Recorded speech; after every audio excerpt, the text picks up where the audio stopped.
우리 대한민국의 꼬마 천재 바이올리니스트 김연아의 연주의 끝부분과 박수갈채를 들었습니다. 열심히 우리 인생을 살고 있는 우리 자신들에게도 주는 박수갈채로 생각하면 되겠습니다. 인생은 결핍과 풍요 가운데 그 어느 지점에 우리의 행복이 있을 것입니다. 오늘은 1, 2, 3, 4편 진행해 드리고요. 종합적으로 말씀드리고자 합니다. 누구나 풍요한 삶을 살기 원한다. 그러나 아무도 풍요하게 살지 못한다. 이것이 저의 생각이라고 여러 번 말씀드렸습니다.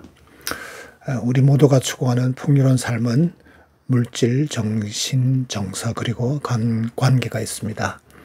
이 네 가지 요소가 모두 만족하고 넘치도록 풍요로우면 그것이 가장 행복한 삶이라고 할 것입니다. 저도 그렇게 생각합니다. 그러나 불행하게도 누구나 풍요로운 삶을 살기를 원하지만 누구도 만족할 만한 풍요로운 삶을 살지 못한다는 것이 문제입니다.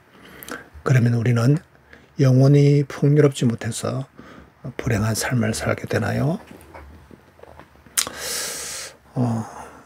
간혹 아무것도 없는 수도자의 헐벗은 모습 가운데 자족해하는 모습을 떠올리면 물질이 풍요로우면 행복하다는 말이 완전히 틀릴 수 있다고 생각할지 모르지만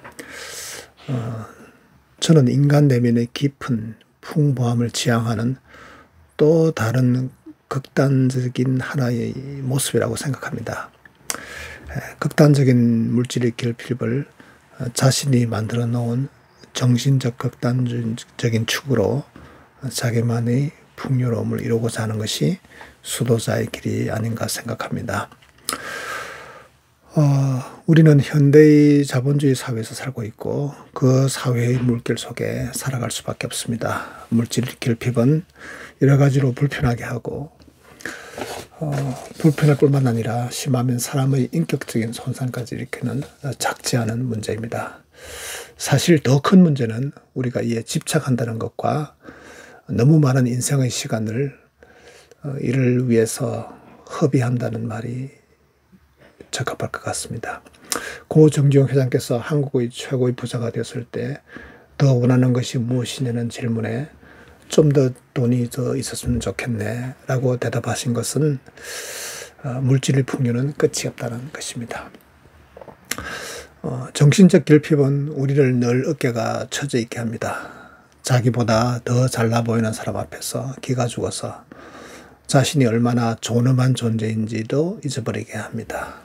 그리고 간혹 자신의 분신이라고 생각하는 자녀들에게 그 욕구를 채우려고 합니다.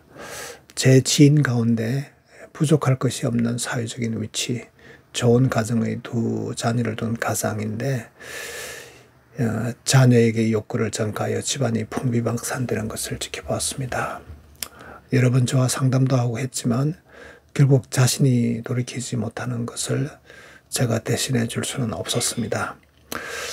고등학교 다닐 때 저희 친구 가운데 정말 제가 부러워하는 친구가 있었습니다. 너무 좋은 집안에 새하얀 얼굴에 신사풍이 넘치는 그런 매력적인 친구였는데 어딘가 모르게 내면이 어두워 보였습니다. 깊은 대화 가운데 그 친구의 고민은 형제 5 가운데 자신이 가장 못나서 집에서 존재감이 전혀 없다는 것이었습니다. 아버지 꿈이 가족들만으로 종합병원을 차리는 것이었는데 형들과 누나들 그리고 형수와 매형까지도 모두 유명 의과대학을 다니거나 졸업했는데 자기만 힘들다는 것입니다. 늘 처져 있는 어깨가 지금도 눈에 선합니다. 보고 싶은 친구입니다. 결핍한 정서적 고통이 얼마나 우리의 삶을 피폐하게 하고 파괴하는지에 대해서는 제가 여러 사람들을 통해서 경험해 보았습니다. 어릴 때 부모에게서 받은 정서적인 상처는 늘 그늘이 되어 그의 삶을 지배하고 있었습니다. 머리로는 아무 문제가 없어 보이는데 내면의 정서적 고통은 참으로 참담합니다. 관계의 결핍은 우리를 평생 그 속에서 헤어나지 못하게 하는 것 같습니다. 어느 누가 관계의 결핍과 문제 속에서 자유로울 수 있겠습니까? 단 한 사람이라도 말할 수 있는 사람이 있나요? 불행하게도 우리는 이런 네 가지 결핍을 결코 채울 수 없습니다. 그래서 늘 결핍의 병을 안고 살아갑니다. 최소율의 법칙이라는 것이 있습니다. 식물을 키울 때 모든 영양분이 다 골고루 필요한데 하나만 부족해도 전체가 부족한 것처럼 식물이 건강하게 자랄 수 없다는 것입니다. 이 네 가지 풍요로움, 물질, 정신, 정서, 그리고 관계도 이와 같은 것이라고 생각합니다. 다른 세계가 비교적 풍부하지만 하나가 모자라면 그것에 집착하게 되고 결국 자신의 삶을 그것을 채우려고 낭비하거나 원망하거나 비관하면서 살게 됩니다. 물질, 정신, 정서, 관계 이 가운데 하나라도 부족하면 우리는 행복에서 멀어집니다. 이제 정리하겠습니다. 첫 번째 우리가 분명히 알아야 될 것은 모든 것이 풍요해서 행복한 사람은 이 세상의 80억 인구 가운데 단 한 명도 없다. 두 번째로 결핍은 우리를 앞으로 나가게 하고 발전하게 하며 우리의 삶을 움직이는 동력이 됩니다. 세 번째로 채우기 위해 노력하는 것은 필요하죠. 그러나 반드시 자족의 정신이 있어야 됩니다. 노력이 우리의 손바닥이라면 손등은 자족의 마음입니다. 손으로 움켜쥐기도 하지만 손등은 나를 나타내는 것입니다. 다운 신드롬이라는 유전적인 질병을 가진 사람들은 지능이 떨어지고 대부분 물질의 풍요와 정신적인 풍요를 추구할 수 없는 사람들입니다. 그리고 질병에도 잘 걸리고요. 수명도 상대적으로 짧습니다. 그러나 이 사람들은 늘 행복합니다. 우리 대부분은 그들에 비해서 물질이 풍부하고 정신적 수준이 높고 정서적 세계가 깊고 넓고 관계의 다양함을 경험하는데 우리는 그들보다 불행한 삶을 살고 있지 않나요?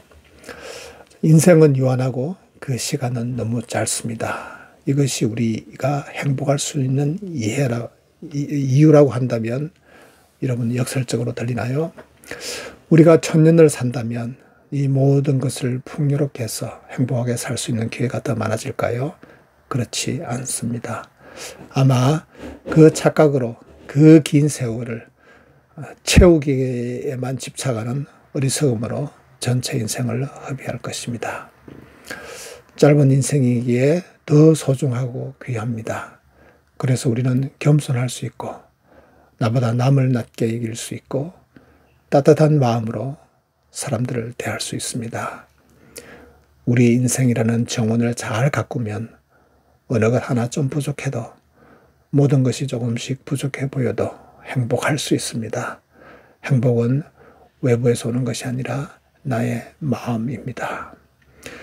우리 인생은 눈물이 나도록 아름답고 그래서 우리는 행복합니다. 여러분에게 Life is beautiful that way. 인생은 그 자체로, 인생은 그대로 아름답다. 이 노래를 여러분에게 선물하겠습니다. 이 노래는 인생은 아름다워, Life is beautiful. 그 영화의 주제가입니다. 여러분, 우리가 조금은 결핍해도 늘 마음에 자족하는 마음으로 행복이라는 우리의 귀한 보물을 놓치지 않고 살 수 있기를 바랍니다. 여러분 안녕히 계세요. Without a reason why, love as if you were a child, smile no matter what they tell you, don't listen to a word they say, 'cause life is beautiful that way. Il cielo ancora blu, tu